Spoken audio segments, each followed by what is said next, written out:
built some cars, and I don't know if you've seen our little box cart that we set Yes. the best time there at the Red Bull Yes. box cart, right? So I love doing those type of things, engineering challenges. Okay.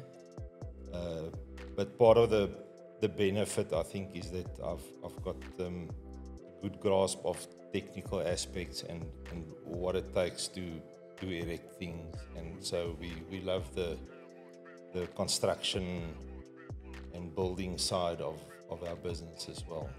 So when the consumer or vehicle owners entrust their vehicles with you, it's in good hands because you impart that knowledge to your team as well, correct? Yes, we've got a fantastic team, and there are certainly a lot of the staff that is far more capable than me on mechanical aspects and detailed vehicle knowledge. But I think as a general